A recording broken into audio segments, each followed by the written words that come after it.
Good evening, everyone. Good evening, Erev Tov. Welcome to Beth Ahm, or welcome back to Beth Ahm. Welcome to the third and final session of our series. Now, this evening, we're going to try something. I don't know. I've spoken about many things, but I have never spoken about the future before. I just want you to know I am aware. You may also be aware. I've spoken about many aspects of the past and even a little bit about the present, but never about the future. And I should say, even by doing this, I am violating a serious rule of thumb that historians have. Typically, historians, not only do you not talk about the future, but you don't talk about events that are too recent in the past. And the rule of thumb is, if something happened in your own lifetime, then it's not long enough ago in the past to have real historical perspective, because it's still sort of ongoing.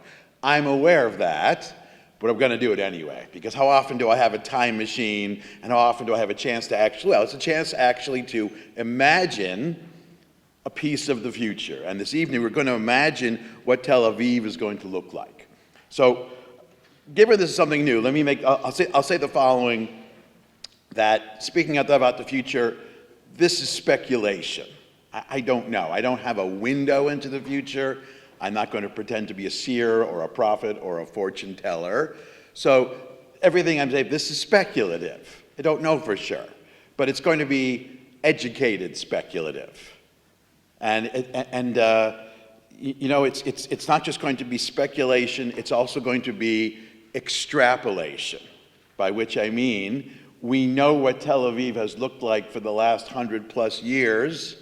Not only tells us what it looks like now, but in a sense, it gives us a direction of how the city has been developing, what has changed, what has stayed the same. So I would describe it's going to be 3-part speculation and 1 part extrapolation.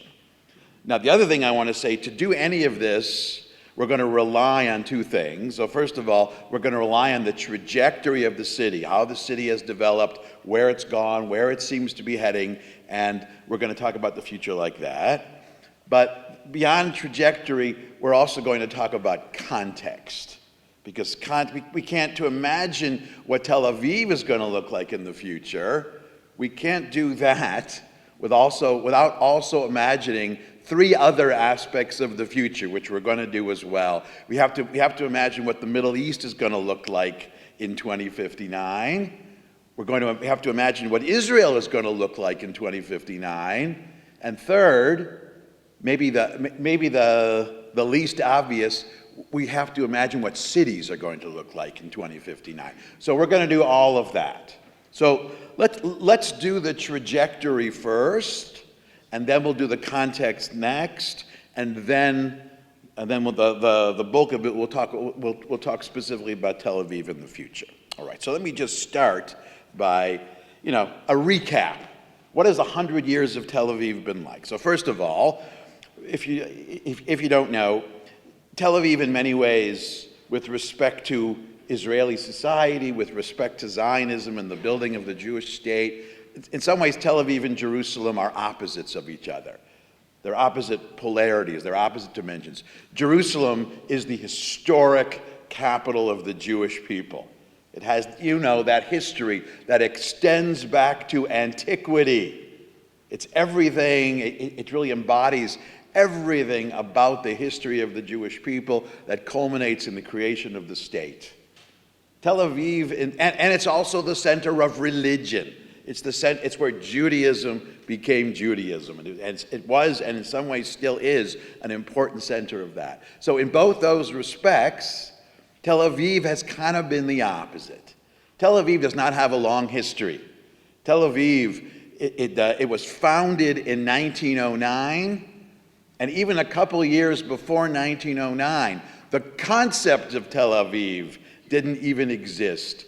If Jerusalem represents history and the ancient and the relationship between the old and the new, Tel Aviv represents the new. It represents everything new about the 20th century, about Zionism, and about what the state of Israel, what's novel about it. It is new. And even the name Tel Aviv represents that. So Tel Aviv in Hebrew means, well, Tel is a mound. It's like a small hill built on top of something. So Tel Aviv means the hill of spring. And even the name itself, spring means rebirth, spring means new. Actually, the phrase Tel Aviv comes from the Tanakh, as does everything important that has to do with Israel and Zionism. It's actually from the book of Ezekiel, where he makes reference to this Tel Aviv, imagining a future in a different context. But also Tel Aviv, the name Tel Aviv was used in another interesting context as well. I don't know if you're aware, I imagine you might be. Theodor Herzl he had really two major books. One was called The Jewish State, der Judenstaat, which really doesn't mean the Jewish state, it really means the Jews' state, because the Jewish state was der Jüdische Staat. But that's neither here nor there. The other book he wrote, and in the Jewish state, it's sort of the manifesto of Zionism and what he imagines the Jewish state is going to be. The second book was a similar version of that, written in literary form. He wrote a futuristic novel called Alt Neuland, Old New Land. He wrote it in 1902.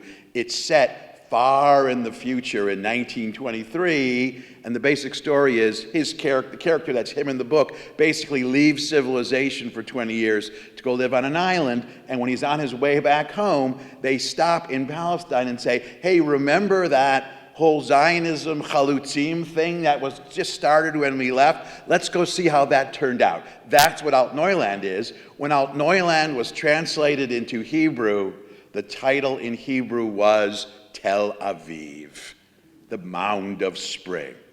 So the name is just loaded with newness and rebirth and the future. Now, originally, the city of Tel Aviv was conceptualized to be a garden suburb of the very old city of Jaffa, of Yaffo. You know how today there's Tel Aviv, Yaffo, and Yaffo is that tiny little town relatively next to Tel Aviv. Originally, Yaffo was probably one of the closest things to a major coastal city in early 20th century Palestine. Tel Aviv was going to be a garden suburb built.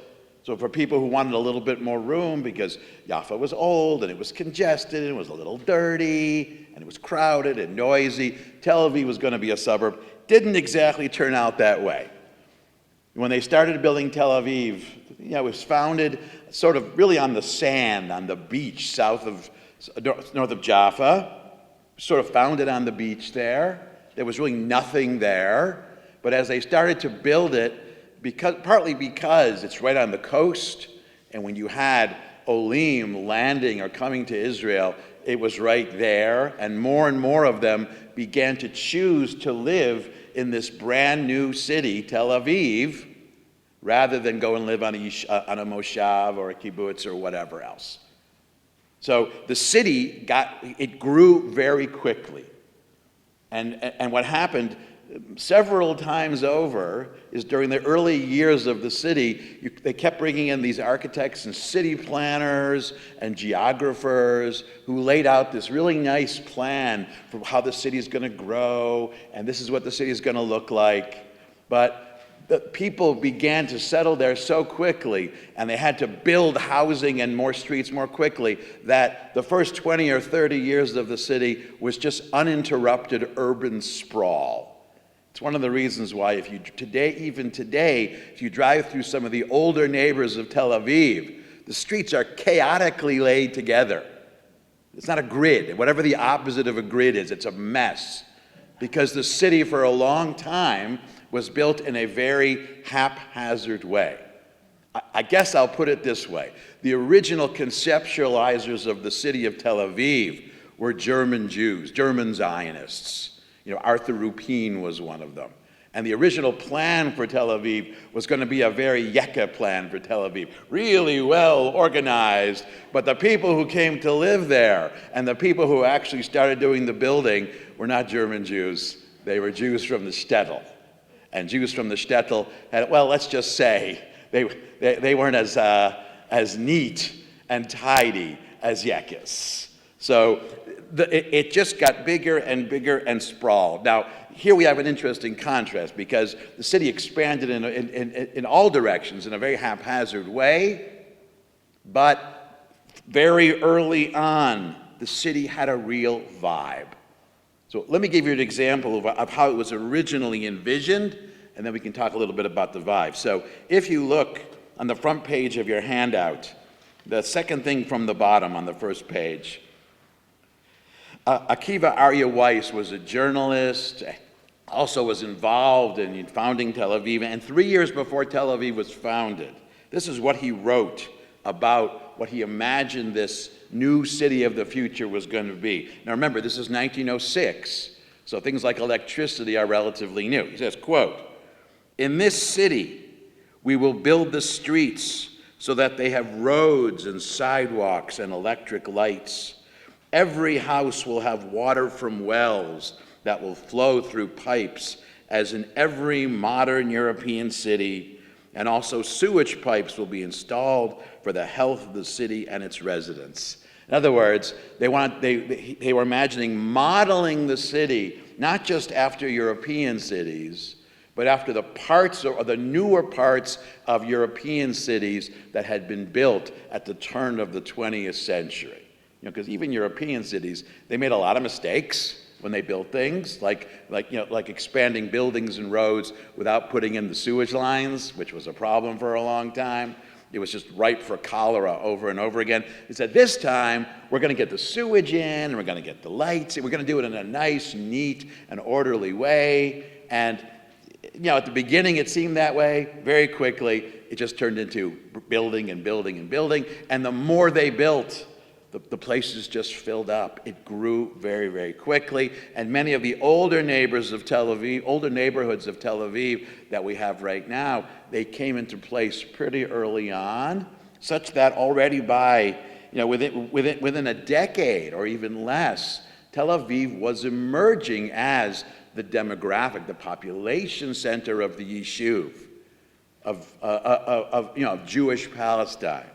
The population center, the cultural center, the economic center. This is what a local writer wrote in 1917. He submitted something anonymously to a newspaper. This is all the way at the bottom of page 1. He writes, "Immigrants were attracted to Tel Aviv because they found in it all the comforts they were used to in Europe. Electric light, water, a little cleanliness, cinema, opera, theater, and also more or less advanced schools, busy streets, full restaurants, cafes open until 2 a.m., singing, music, and dancing." That's 1917. That's 8 years after the city was built. It began to grow right away. So you notice two things. First of all, it became attractive for a lot of the new immigrants coming in. The hope of the original plan, not just for Tel Aviv, but in general, was that some Jews would go to cities, but most of them would go to agricultural settlements. Because there were people like Ben Gurion who believed, or Aleph Dalet Gordon who believed that connecting with the land was an important part of it. 80% of the people who came lived in cities, and above all Tel Aviv. This is where everybody wanted to be. And one of the reasons is that many of the immigrants were coming from places in Europe. Some were coming from small towns, but many were coming from mid-sized towns, and even cities like Warsaw and Odessa and Breslau, and if they were coming from the Middle East, they were coming from Baghdad or Salonika. They were coming from urban or semi-urban settings, and they wanted to live in a similar kind of place. They did not want to turn into farmers. So some did, and enough did that we had a kibbutz movement and moshavim and agriculture, but most wanted to do this because that's what they did where they were coming from. So, like I said, it got a lot bigger faster. And by the time we get to the 1930s, and by the time the state is founded, Tel Aviv is a major city. Now, it hasn't quite reached the heights of cities in Europe and North America, the great cities, but it's well on its way. And the vibe in Tel Aviv, and this is also the contrast with Jerusalem. Jerusalem was the center of religion. Tel Aviv, one of the things about Zionism and the vision of the state is that Tel Aviv was the great, wasn't only the first modern Hebrew city, it was a city that was overwhelmingly Chiloni. It was secular. Most of the Jews who lived there were not Dati'im or Haredim or any. So yes, there were synagogues there and there were a few rabbis there, but most of the people who lived there were living there because they weren't interested in that. Now, culturally, they had a deep sense of being Jewish. They were proudly Zionist. They really, in many ways, they recognized their own importance in building the state. They were proud of being the cultural center because they built the theater and they built the opera and the symphony. And even though there were cultural institutions in Jerusalem, like the Hebrew University, like the Reuben Academy for music, like the B'Tzalel Academy for art, most of the artists and musicians were in Tel Aviv. I mean, one of the indications of that in terms of pop culture was, the first sport that really took root there was soccer. And in the soccer leagues, the Tel Aviv teams, Maccabi Tel Aviv and Hapoel Tel Aviv, were already the best teams. That's where not only the artists lived and the musicians lived, but the athletes as well. And Tel Aviv, it was of clear importance early on. Now, after statehood, the city continued to grow, the sprawl continued, and really, as we come closer to the present, it was only about 20 or 25 years ago where the latest major change in the city, and I'm glossing over a little bit, the city it expanded geographically, but for a long time it was more flat. It was more lower story buildings than building up. But in the last 20 years, we have the emergence of the Tel Aviv skyline. Around the turn of the 21st century, that's when we begin to have tall buildings. For a long, long time, it was probably spreading out more like Toronto or Los Angeles than like New York City. It was going more out than up. Eventually, it was becoming more difficult to get around because the transportation wasn't that great.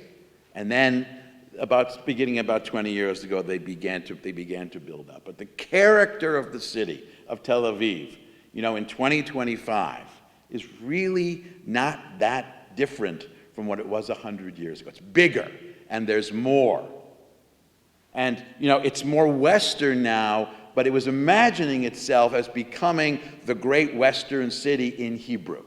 And it is a city that speaks Hebrew, that lives in Hebrew, that breathes in modern Hebrew. It's interesting, the proportion of Haredi Jews there, it's small. I think it's maybe 10 or 15%. I don't think much. It's a little bit more than it used to, but not that much more.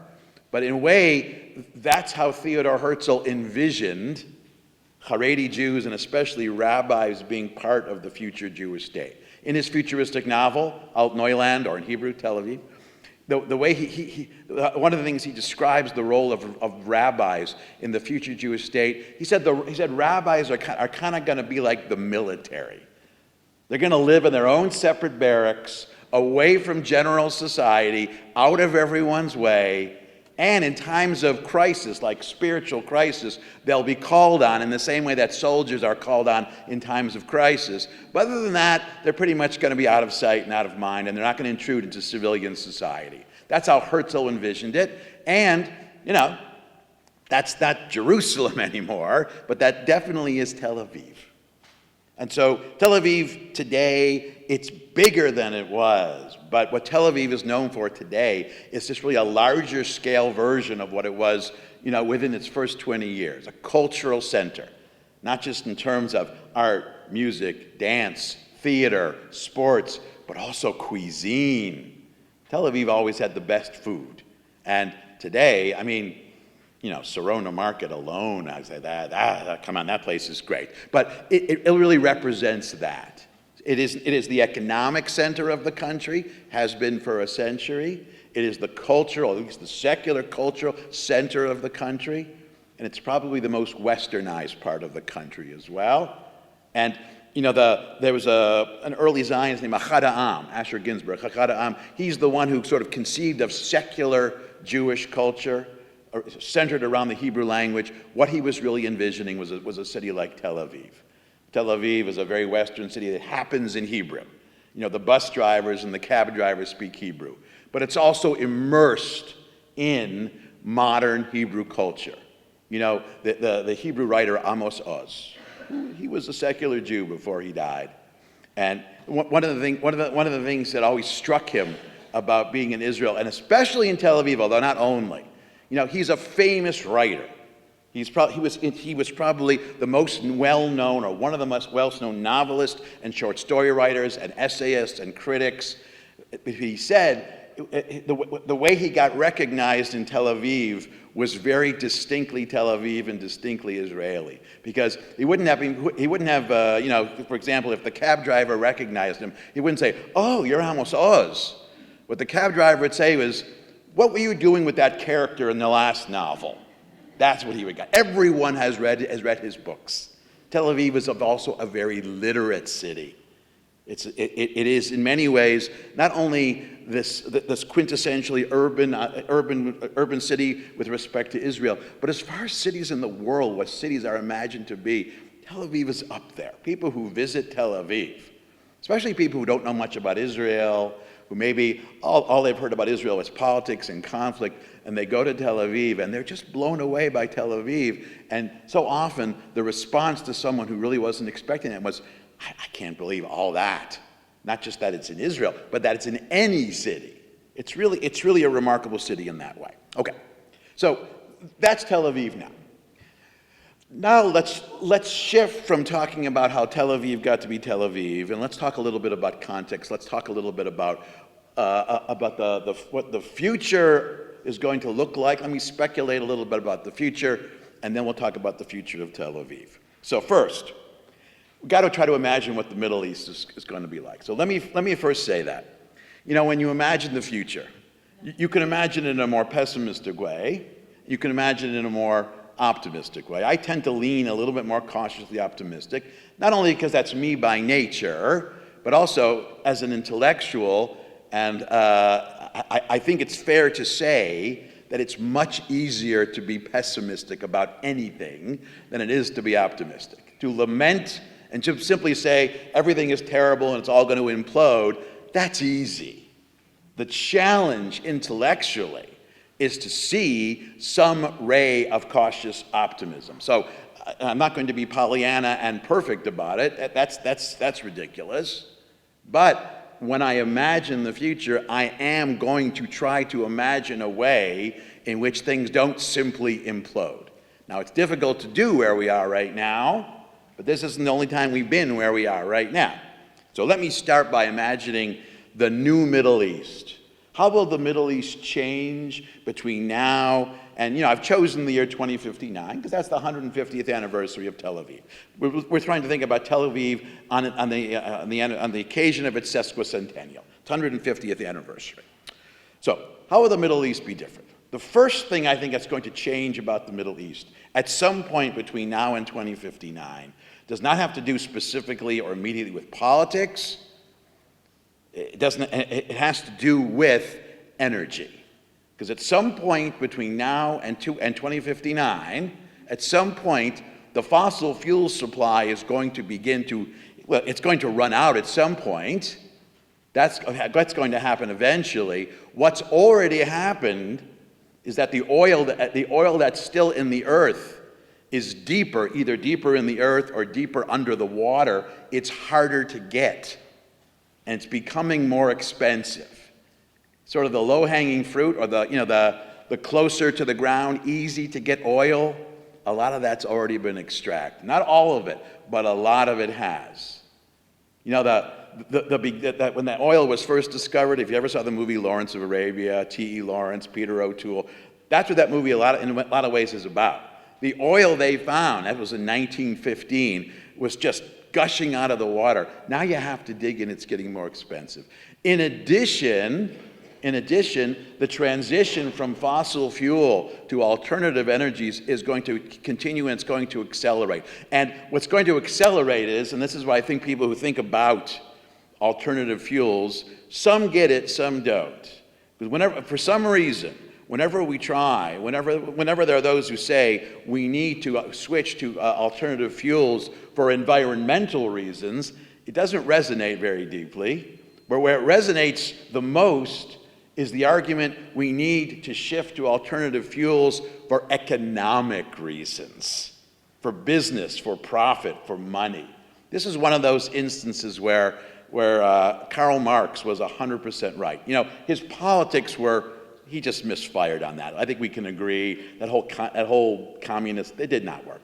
It did not work. Certainly didn't work on a scale larger than a kibbutz. But it didn't really work. But the other things he wrote, the things he wrote about economics and the relationship between economics and society, he was spot on. Because Karl Marx was one of the first who said that economics is going to drive everything.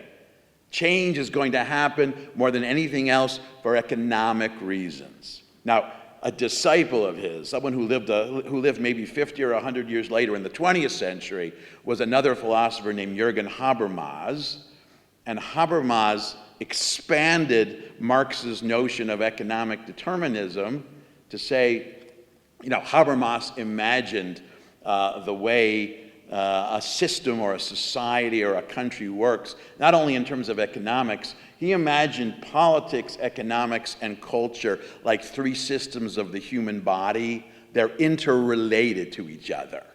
So it isn't just economics that's going to determine things, but it's going to be the relationship between economics, politics, and culture, all those things working together. But even Habermas, even though he made it a little bit more complex, he never abandoned the idea that economics is going to do it. So sometime between now and 2059, I think mainly for economic reasons, the oil is going to get more expensive, alternative energy is going to be a more cost-effective way of producing energy, and that will bring, and of course on the side there'll be the whole benefit to the environment and not frying the planet.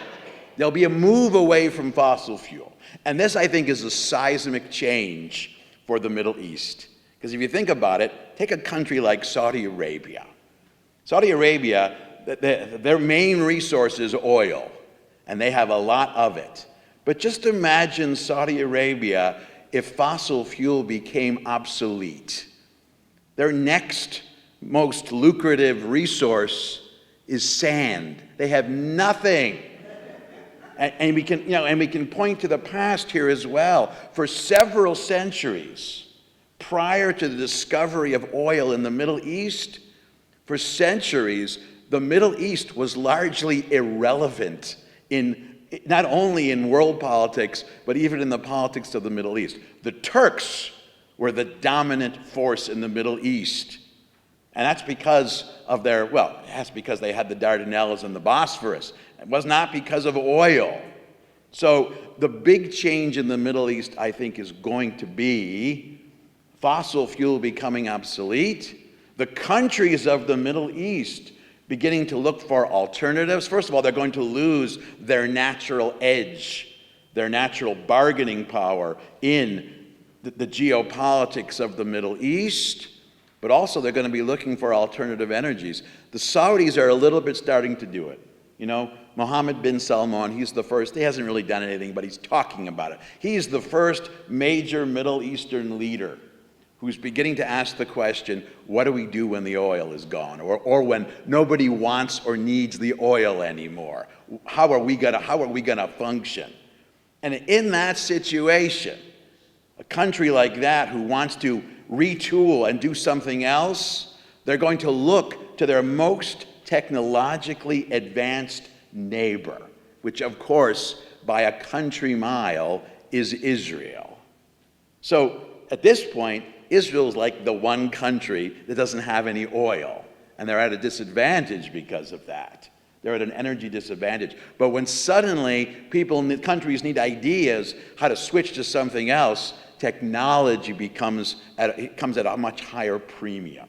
We're seeing the beginnings of this in the Abraham Accords, because the Abraham Accords, they're often presented as peace arrangements. They're much more, and it will bring stability, they're much more economic arrangements than they are peace arrangements. The driving force behind that, okay, we're not going to go to war. They weren't going to war anyway for a long time. This is economics, and that is going to become more important to more and more countries.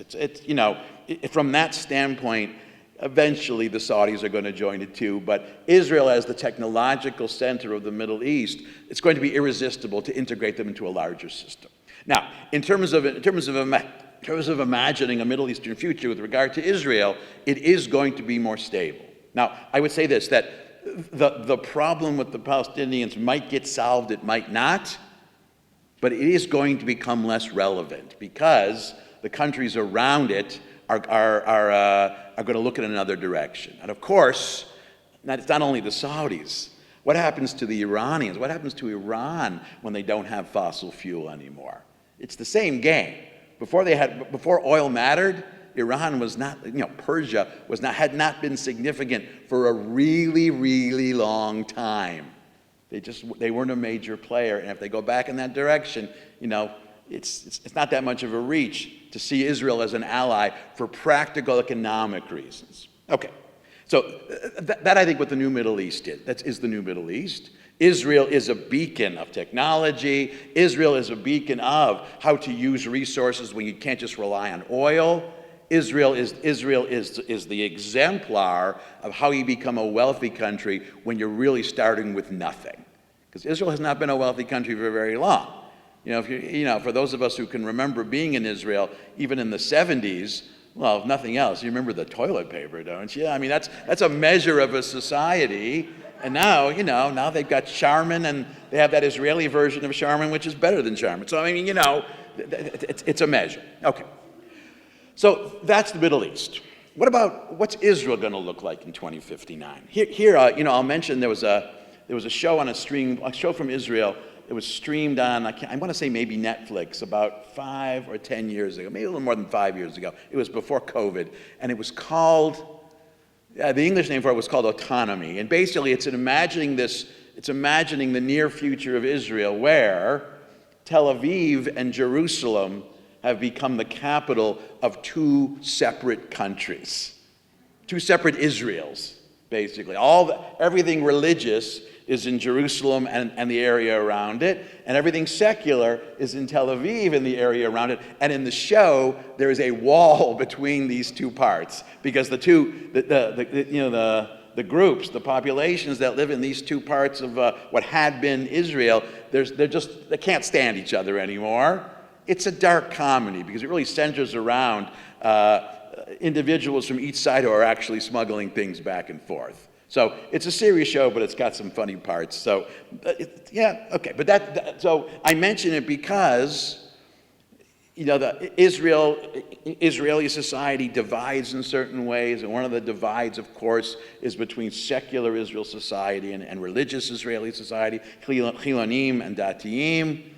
And the population of religious Jews is rising faster than the population of secular Jews.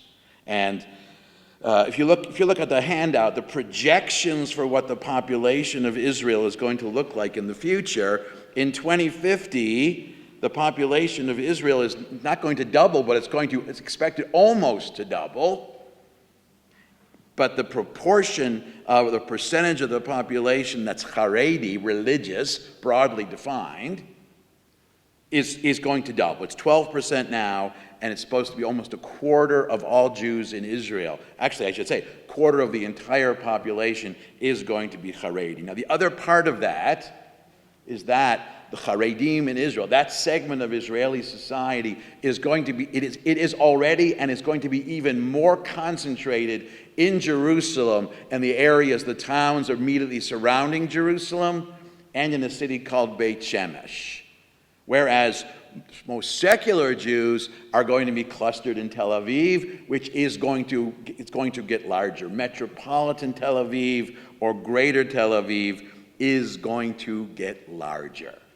Okay, we'll come back to that. okay? But in this future Israel, Jerusalem and Tel Aviv are going to look even more different than they do now. You know, Jerusalem is an interesting case because Jerusalem, certainly by 2050 or 2059, certainly the majority of people who live there are going to be Haredim. That population is it's close or has exceeded 50%. It'll be even more. The one sort of question mark about the future of Jerusalem is, you know, up to this point, most of the Arabs who live in East Jerusalem don't vote in municipal elections. They boycott it for political reasons. But they're beginning to become aware of the fact that if they're allowed to vote. If they voted in municipal elections in Jerusalem, they could actually determine who gets elected mayor and who gets elected to the city council. They could. So the city, by 2059, the city is going to have a large population of Haredi Jews and a large population of Arabs in East Jerusalem if they decide to participate. And what election could look like if the Arabs and the Haredi Jews, if they agreed on a candidate, that person would win hands down. In other words, those two groups together could choose the mayor in every single election, and it wouldn't even be close. Now, can they agree on someone? Maybe. It's not impossible. Remember, politics is all about, it's all about favors and connections. But that's what Jerusalem is going to look like. Tel Aviv is going to continue to look like, it's going to look more like it does now. So Tel Aviv, first of all, is going to get bigger, as I said, spatially bigger. The phrase, I'll come back to this in a second, the phrase that some urban planners and urban historians and urban studies scholars, they use to describe the future of this greater Tel Aviv is from Hadera to Gadera. I'll get back to that in a second. Before that, let me say a few words about the future of a city, because now we're going to focus exclusively, now that we know what the Middle East is going to look like and more or less what Israel is going to look like. Now, we have one more thing. Let's talk about what cities are going to look like in 2059. So one of the things we've discovered recently, especially during COVID, but even before, is that cities, and this isn't just Tel Aviv, this is major cities, urban metropolitan areas, they face certain problems. Problem number one is economic. As more and more people move in, as it becomes more crowded and denser, simple supply and demand drives up the cost of things like rent and food and transportation and pretty much everything. This has been true for a long time, especially in a situation where the government isn't subsidizing that much. Now, the difference when the government is, when the state is helping or when the city is helping, it's very different. I'll give you a personal example of that. I lived in Budapest for the year in the 90s. It was 1992, 1993, and they were still, the communists had left in 1990, but there were still the aftershocks of communism. In some places this was problematic, but in some ways it was actually beneficial because transportation was still subsidized. So when I lived in Budapest for the year, I could buy a month pass to ride all forms of transportation, unlimited, as many times as I want. 1 month cost the equivalent of $3. Then I moved back to New York City, and one subway ride was $2.75. Transportation in a city like New York got very expensive. Or, when I was there, I took a train from Budapest to a smaller city. It was 150 miles. The train cost $4. The cab ride from the train station to my hotel, which was 1 mile, cost $4. Transportation can be very expensive. And in Tel Aviv, as in other cities, transportation is a very serious problem. As more and more people move in, cities become more and more congested. And the congestion of an urban space, of a city, it's often most felt in the difficulty of getting from point A to point B, pretty much any time. Doesn't matter what time of day. So it isn't just that in a big city that there's rush hour. It's like it's congested all the time. After I lived in New York City for a couple of years, I was trying to figure out why is it that New Yorkers are so uptight and stressed about everything. And I realized that when you live in a big city like New York, wherever you're going, there's no reliable way to get from point A to point B without the possibility of a delay. So if you take the subway, it can break down. A bus can get stuck in traffic. A car can get stuck in traffic. A cab can get stuck in traffic. So you have to leave more time to do whatever X number of things you do. So if you have to do 5 things, you're never going to have enough time to do anything. And that's one of the reasons why people in cities are a little bit more stressed. Because you're always in a rush, and half the time you're late because of traffic or the subway broke down. And in many ways, a city like Tel Aviv has that problem too. There's a lot of people, there's a lot of cars. Not only the cars of people who live in Tel Aviv, but the cars of people who are driving into Tel Aviv every day to work. This urban congestion is a big problem. And also finding places to live. Now, the challenge of housing, and one of the things that drives up housing markets isn't just that there are more people. There are certain places that more people want to live than in other places. And when everyone wants to live in the same 3 neighborhoods, not only is it very expensive, but it's hard to get a place in one of those neighborhoods. And you wind up having to live a distance away from the things that you want to do. But the fact of the matter is that there are a lot of people, and I would say especially young people, who are going to put up with all of that to choose the vibe of the city. Because it's all worth it. All these problems are worth it. But cities are all dealing with that problem.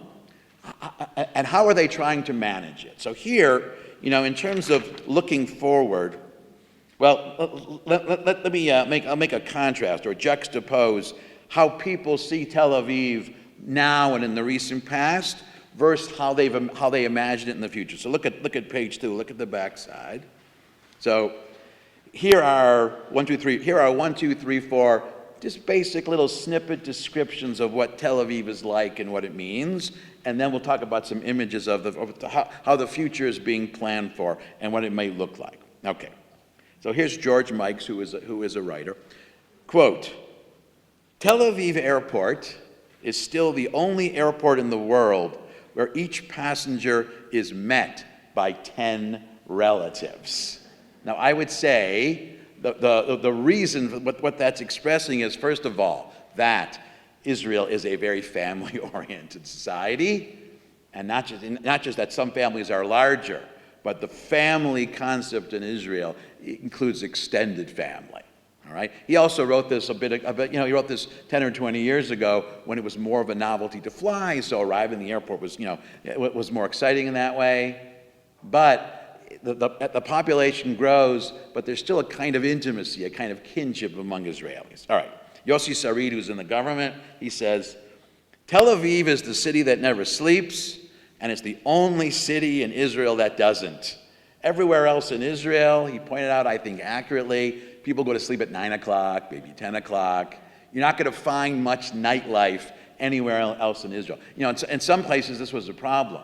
In Jerusalem in the 80s, the late 80s and the early 90s, the city of Jerusalem was having a problem.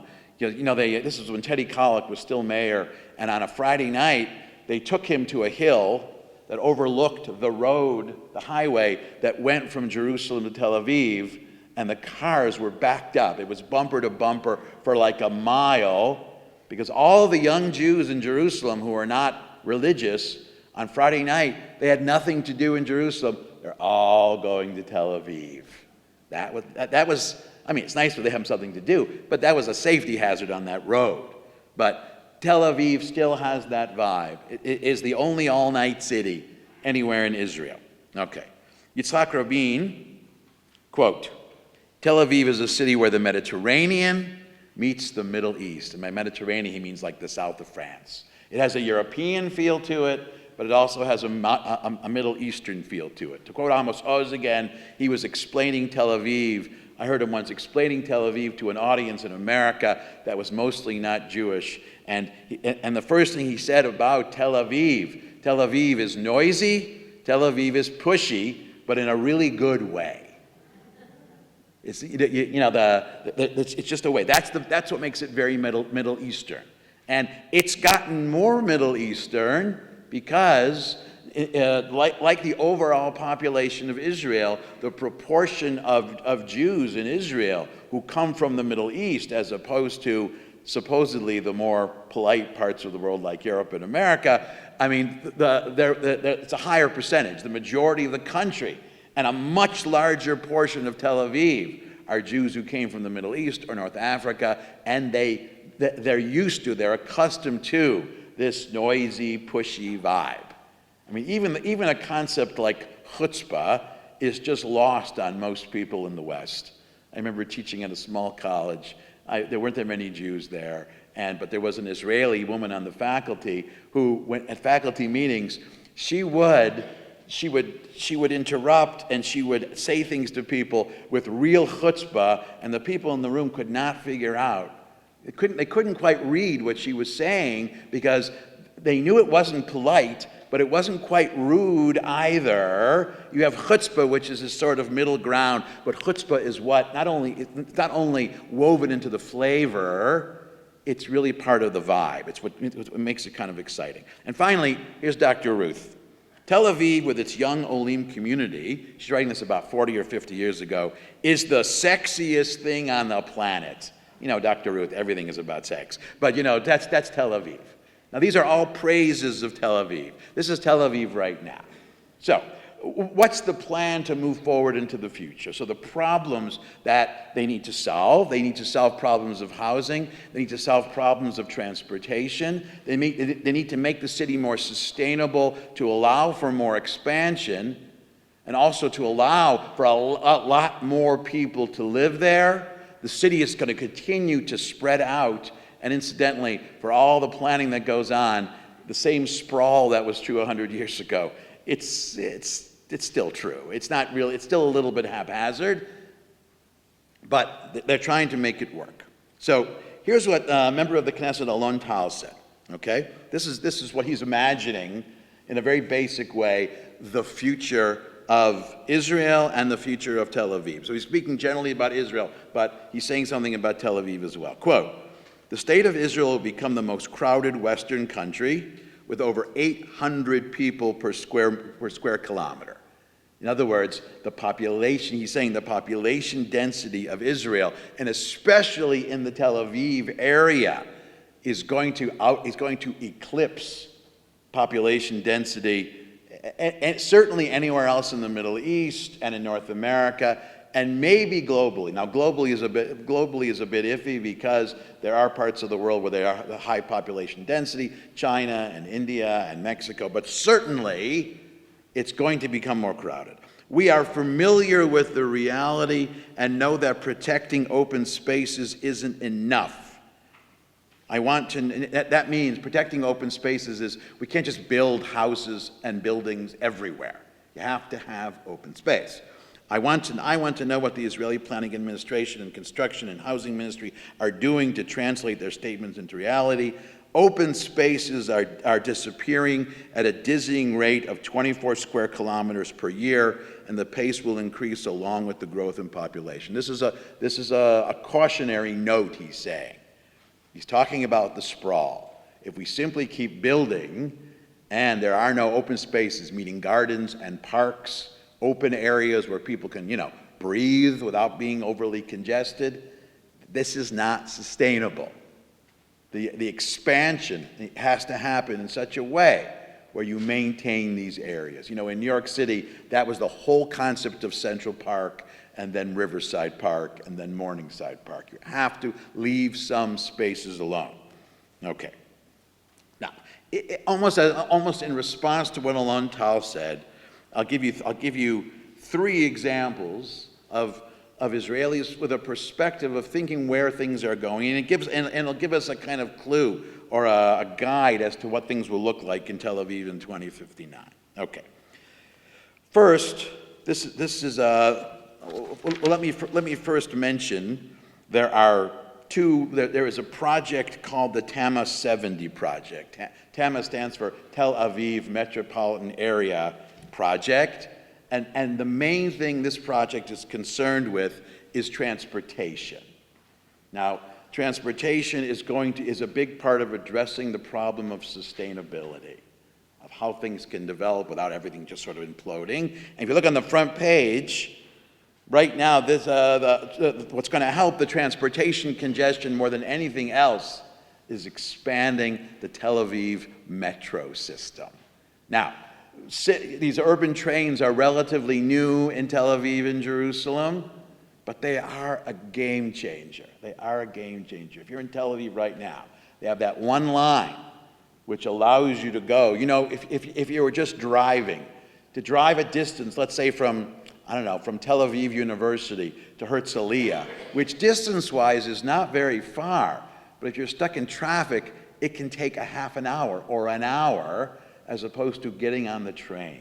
So one of the things the TAMA project is looking to do is creating a metro system that will alleviate the problem of congestion. But that's only one plank. What they're trying to do at the same time is to create ways for more people to ride their bikes in the city, more bike paths, and encouraging people to ride bicycles as opposed to driving. Also more places to walk. Now that also, if you use public transportation and you have more people riding a bike as opposed to driving a car, it reduces pollution, it lowers the temperature, it makes it less hot in the summer, and it becomes more environmentally more sustainable as well. The other aspect of Tel Aviv, which is expected to grow significantly, Tel Aviv is the tech center of Israel, but it's emerging as one of the tech centers in the world. And the expectation is by 2059, Tel Aviv, the greater part of Tel Aviv, is going to be one of the centers of technology in the world. The term they coined, how there's Silicon Valley, the term they coined in Israel is Silicon Wadi. Wadi is an Arabic term for a riverbed. So that's like Israeli Silicon Valley. Tech is going to be very important, but it's not only important to the economy, not only important for technological development, it's a way that more and more people, and especially young people, will find a way to live in the city. And the use of technology is also very helpful as well. There's an app. It's an app called the Digital Residence Club. The Digital Residence Club is essentially an app on your phone where it's easy to access. It's easy access to find out what's going on all over the city. Where's it crowded? Where's congestion? What's open? What's not? Where's construction? It's sort of like a GPS, but for all facets of urban life. And, they added onto Digital, they have something called DigiDog, which basically recommends a good place to walk your dog at a specific time. And DigiTough, Tough is a Hebrew word for infants and babies.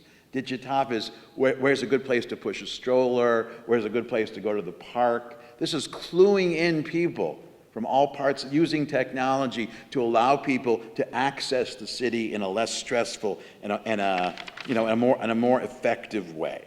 Okay. Now, one of the there's the expectation of this expansion. Look on the back page. There is a company or an institute called the Planet Institute for Connected Cities.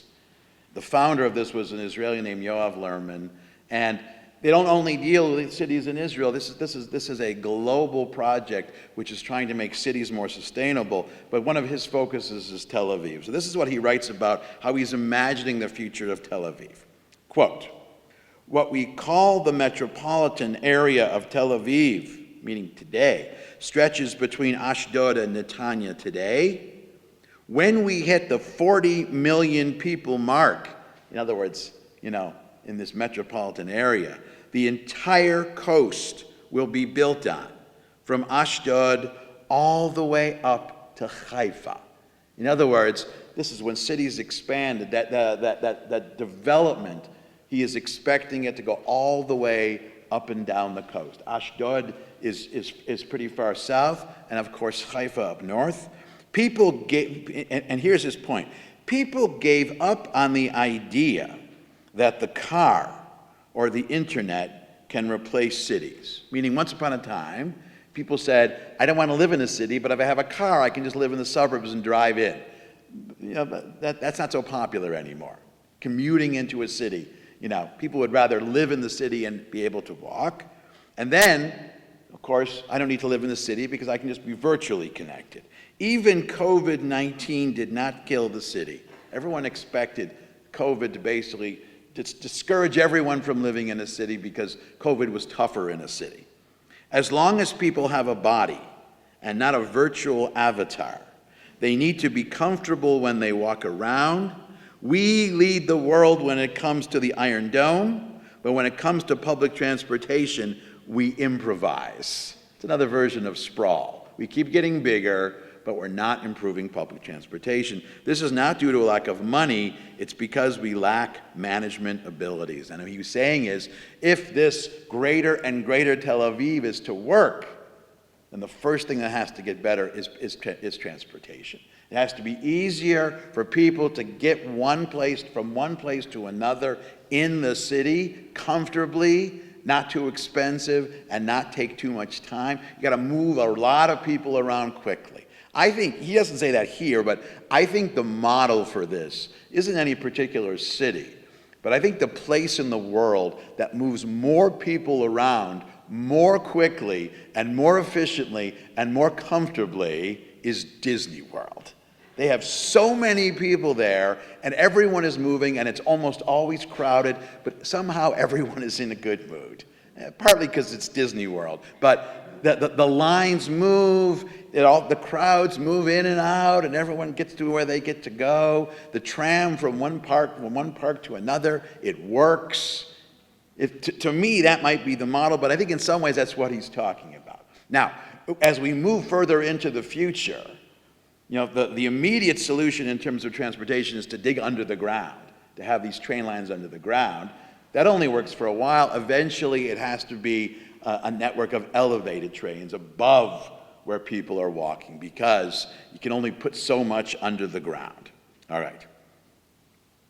Look at, in terms of envisioning the future, another perspective from a demographic point of view is from a leading demographer named Sergio Della Pergola. Quote what he says, "What I see today is unprecedented. A generation ago, I thought Jews would become a minority here, meaning in Israel. I was mistaken. What we actually see today is that there is no growth gap between Arabs and Jews. My prediction changed into one to parallel growth, Arab and Jewish populations. Both of them are going to get bigger." Now, what that means for a place like Tel Aviv, there are going to be more Jews living in Tel Aviv, predominantly secular, but there are also going to be more Israeli Arabs living in Tel Aviv. And in his mind, and the mind of others, is that simply the desire for everyone to want to be in Tel Aviv, as long as the city runs well in a way that's sustainable and isn't, it's not driving everybody crazy, everyone wanting to live there together, that is a way to foster coexistence. Not for political reasons or ideological reasons, but when you live in a city, everyone has to get along. I'll give you the personal analogy that really explains it, from my own experience, is, when I lived in New York, if I was playing basketball in one of the parks, it's always crowded. You always got to wait, and there are lots of games, it's going on. Always lots and lots of people. It was a very diverse place. Whenever there was a game, a 5-on-5 game, it was sort of a mixed ethnicity game, always polite, always good sportsmanship. Everyone was on their best behavior. Everyone got along, even if the game got intense. Incidentally, if it was a game where everyone was the same ethnicity, regardless of what that ethnicity is, always a fight. But in a situation of diversity, and that is Tel Aviv, it is a highly diverse place.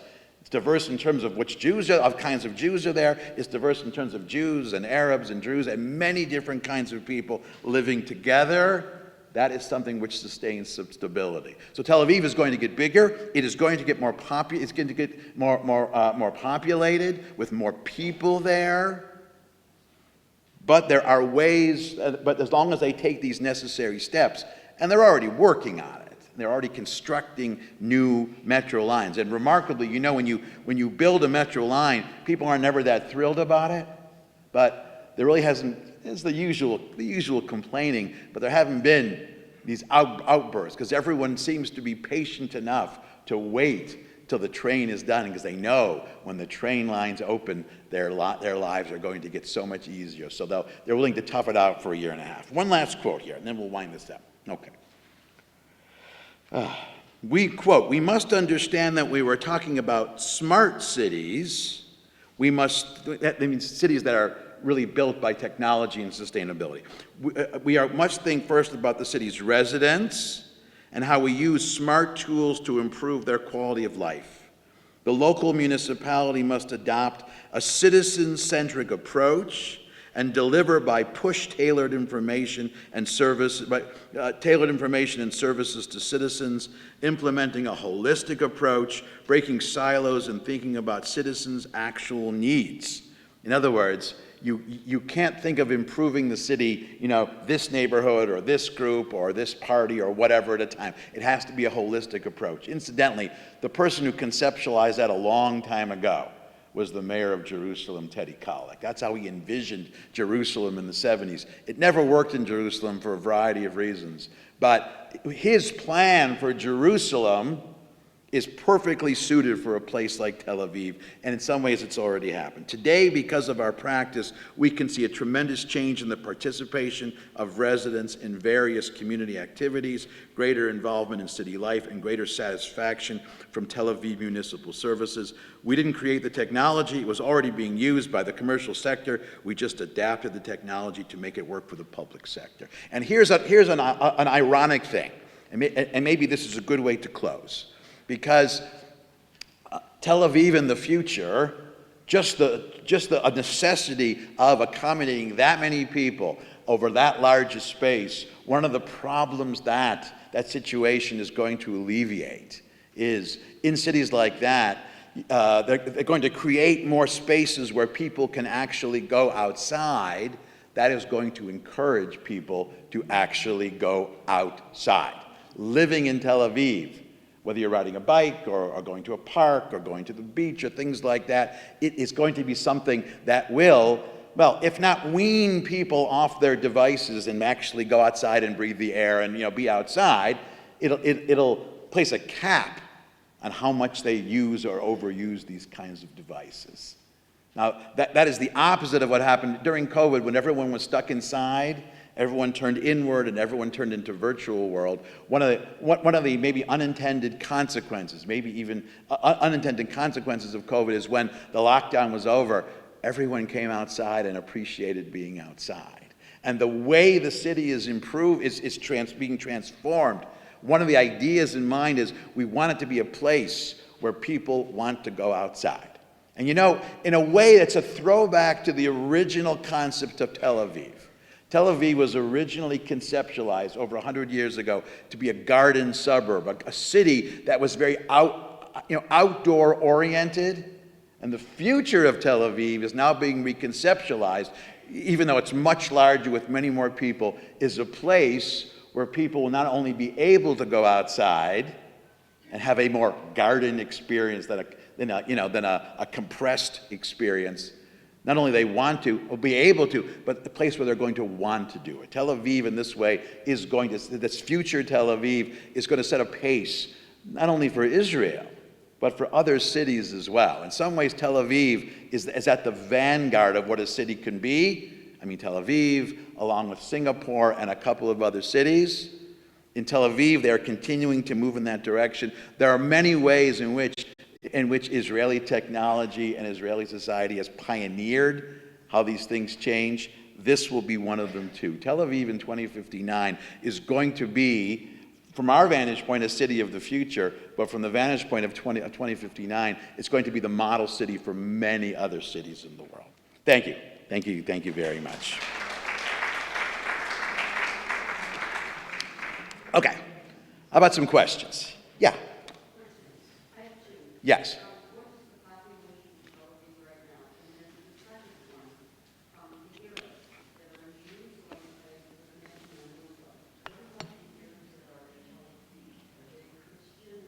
Okay, so the first question was, what's the population of Tel Aviv? I forgot, right now, I forgot to check. I think it's, I want to say 4 million, 3 million, but it's supposed to get a lot, it's supposed to get like 8 or 10 million or more. By 2059, it's a lot bigger. So Tel Aviv is probably, I think that the greater Tel Aviv area, actually it's a little bit more than that. It was about 7 years ago where, until 7 years ago, the largest concentration of Jews in the world was the New York metropolitan area, and now for the last 7 years it's been the Tel Aviv metropolitan area.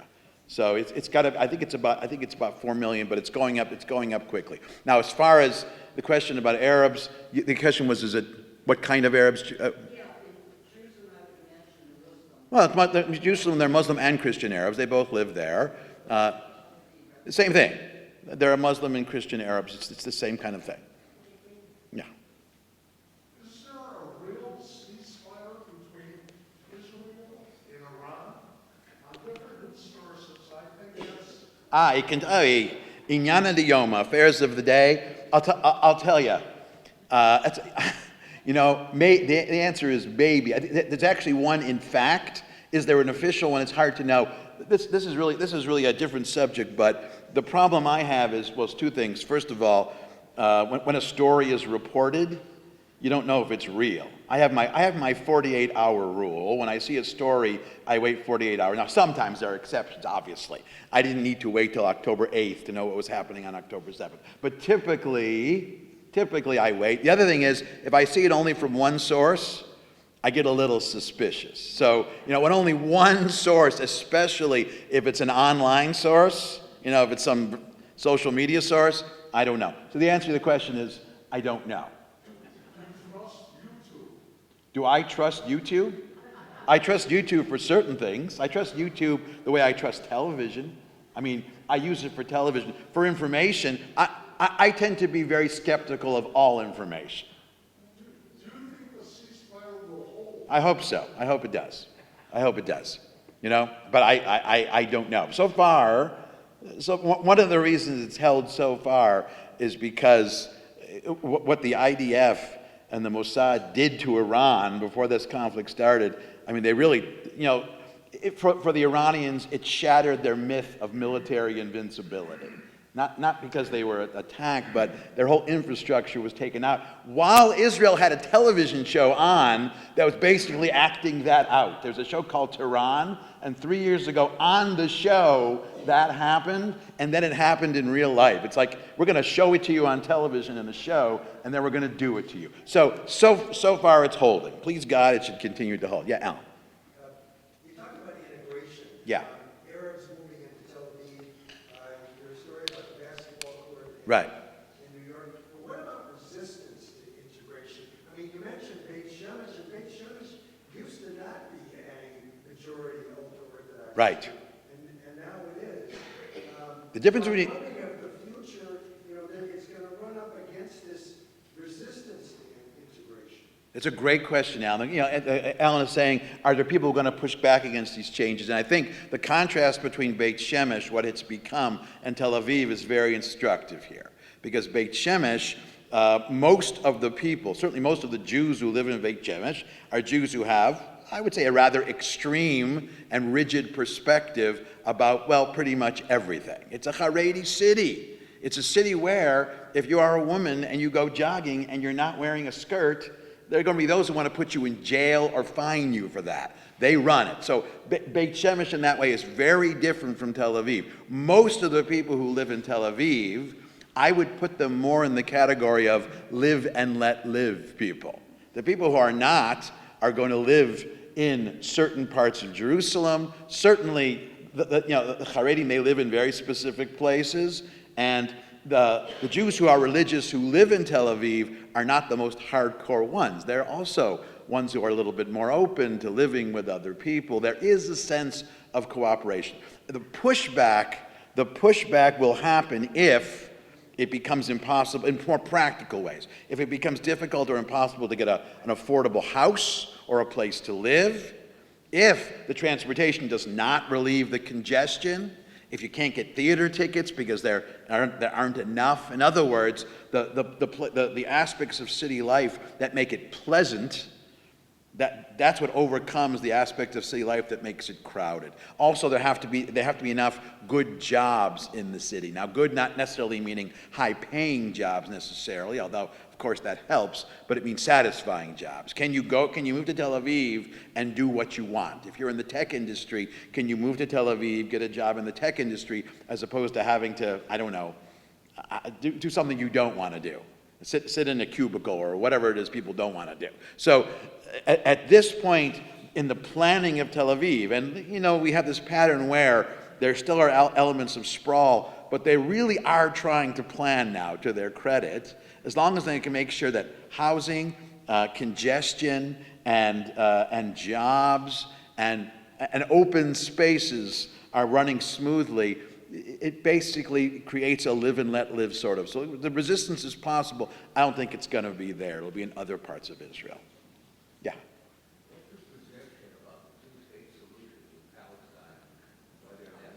What's my suggestion about the two-state solution for Palestine? I'll give you the 15-second version of the answer.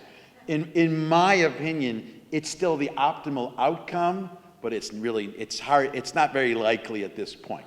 There have to be some seismic changes to really make it possible. Because the two big problems in moving in that direction, one was trust, which is basically gone now, and the other is leadership. You have to have leadership on both sides who can each carry their own side. The Palestinians, sadly, have never produced that leadership. And, in Israel, one of the reasons why peace with Egypt worked was because of Menachem Begin and Anwar Sadat. One of the reasons why Oslo almost worked is you had Yitzhak Rabin dragging Israelis reluctantly in that direction. You've got to have strong leadership on both sides. So really the next step in being able to answer that question is what comes after Bibi? And no one knows the answer to that question because, a lot of people thought he was done after October 7th, but it's like he signed a new 5-year contract to be Prime Minister of Israel. The guy's got 9 lives, and I think he's only used up maybe 5 or 6 of them. He just keeps finding more lives. Yeah, Jerry. Economically, how is the influence of Tel Aviv going to spread upward towards Netanya? How is the Economic and maybe prosperity of Tel Aviv? Well, it's already more or less reaching the Tanya. I mean, or close to it. And the way it spreads is, that's the way cities spread. You build more housing, so people who are living a little farther, they're living in more outlying neighborhoods, but still working in Tel Aviv, or still their favorite club is in Tel Aviv, or their favorite restaurant is in Tel Aviv. The game changer here is the rail lines. Is a subway line, and there's a vision where you can already take that train from Haifa to Tel Aviv and all the way down to Ashkelon or Ashdod. The vision, the real vision, if the region gets more stabilized, is maybe that train could go all the way to Beirut, which would be nice. That's a little bit of reach right now. But not only Haifa, but all the way up to even. What's just north of Haifa? What's that? One of those further north, or maybe Haifa over at Tzfat or Tiberias. As there are more lines, it makes it easier to expand farther and farther. If you could take a train to work at a reasonable cost, you can live in Ashdod and work in Tel Aviv, and your commute is not sitting in a car for an hour and a half. It's maybe 35 or 40 minutes on a train. We had a taste of this. We were in Israel a couple of years ago. We were in Jerusalem, and we wanted to take the kids to see a concert in Tel Aviv. And 20 years ago, that would have either meant driving, taking a bus, or renting a monita or a cab. It would have been a long drive, but we got on the train and got there in less than, maybe 40 minutes. Jerusalem to Tel Aviv, and then came back. It was a total game changer. That, investing in those railway lines, that's something that facilitates spread in an orderly way, because moving farther away, it doesn't diminish your access to where you actually want to live, or actually want to work and go out and socialize and all of those things. I really think about those lines of going places in Israel, but I'm wondering after this war, what's it going to do, how much will it reduce the safety, and how can they prevent the terrorist activities? Well, that's a different problem. The security technology, they're already working on something called the Iron Beam to replace the Iron Dome. It's very futuristic. It's like this laser beam, I guess, and it's much more cost effective because they just keep shooting. I'm not going to pretend to really understand it, but they say they're 2 years away from actually using it. So that will ratchet up security. But you're right, security has always been a problem in Israel, but it's never, from the start, but it's never stopped the development of Tel Aviv. You just have a people who have the mentality, they have the awareness. I'm going to go about my day, and maybe I'll go to the store or the theater or whatever and come back, or maybe I'll have to go to a shelter. They just keep going about their business. That's what makes Israelis Israelis. They just do that, and it hasn't really disrupted. The war has not. The Tel Aviv Stock Exchange didn't go down; it went up during the war. It's very counterintuitive, but that is always an issue. But you have a sector in Israel that's always working on security constantly. Yeah, I see disagreement. Or Qual, go ahead. I just think Israel is very traumatized right now. Oh, yeah. And it doesn't have a big impact that people keep going on. Yes, they keep going on, but I think it's had a huge impact. Absolutely. I think that may, in fact, have an impact on the future. Maybe. I think it'll take a very long time. To heal from the trauma of October 7th. But I think we've seen two things since October 7th. There's the trauma and the loss and the grieving. But side by side has been the resilience and the unity. Come on. It's beginning to fray a little bit. But remember on October 6th, the protests and trying to get rid of the government. That's one of the amazing things, how quickly they pivoted from all the pilots saying we're not going to go to the army to everyone going. Yeah, they're coming. Yeah. That's also part of Israeli society. That's part of everyone being educated, everyone having a strong opinion. In some ways, it's one of the strengths of the country. But I agree with you. There's going to be some healing, but so far the healing, the trauma has not led to a mass exodus, and it has not led to it has not become an impediment for the country to continue to grow and develop. Well, in some ways, but as war often does, but right, it hasn't shut it down. And it's actually, the Olim, new immigrants are still coming in, That's unusual. That is a unique situation, maybe unique around the world, but there is a pull there and there's a resilience there. Yeah. What about the problems of the ratings double and they don't want to be in the army? The draft problem. Do you see that changing? Oh, I don't know. If there's one thing that could bring down Bibi's government as opposed to Bibi, it might be that, because they're threatening to pull out and then they make this deal. The Haredi sector of Israeli society, they've always been very single issue oriented. So if you make them the right deal, they withdraw their complaints and they withdraw. But at this point, it looks like it could fray the government. What that means beyond that, nobody knows exactly. But they've been haggling about that draft question for a very, very long time. And it obviously becomes more and more of a problem where you have more and more people of fighting age not fighting. The larger problem isn't just the draft. The larger problem is a non-productive population that gets state benefits. The larger problem is benefits. My own sense, and this is sort of my own personal, is if they were to say the Haredim, at this point, electorally it would be impossible, but if they could say to the Haredim, you don't have to serve, but you don't get benefits if you don't serve. Or if you want health insurance, get one of your big donors from some other country to buy them. First, they get a huge influx of capital. You know those wealthy donors who only support Chabad? There would be a huge influx into Israel. That's what I would say. You don't have to serve, but you don't get health insurance if you don't. If you want health insurance, just serve. That's just me. I'm not the Prime Minister of Israel. Good luck with all of that. Let me see if there's any.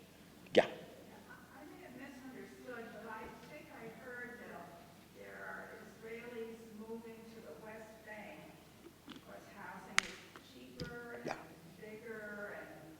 That's been going on for a long time. That's 30 or 40 years where, on the West Bank, you have Jews who are moving there for ideological reasons, who tend to be either right-wing or a particular messianic brand of Haredi or both. But you also have a lot of Jews moving there, especially in those parts of the West Bank, which really just are natural suburbs of Jerusalem. They're just moving there so they can have a backyard. So they can have a house as opposed to an apartment. Part of the problem is that the term, we have one term for both kinds of West Bank settlements. A natural suburb of Jerusalem like Ma'ale Adumim, we call it by the same word as a hilltop with a trailer and a flag and a porta potty. We call those two, and they're very different things. One is very easy to remove. One doesn't make sense to remove. It's part of it is a language problem. Okay. I think we have time for one last question. Yes. Go ahead. When I think of a large city, I think about crime. When I was in Israel, I didn't feel at all that Mhm. they would shoot me or were going to be robbed or anything. But the city's getting big. Right. When my non-Jewish friends, they talk to my Jewish friends, say, how safe is Israel? They're thinking about the missiles. I'm thinking more about, I don't remember seeing a high crime. It's interesting. The question was about urban crime in Israel, and urban crime in general has been lower than other countries for a number of reasons. I mean, part of which, I think first of all, well, like all cities have bad neighborhoods, so there are bad neighborhoods in every city where crime is a problem.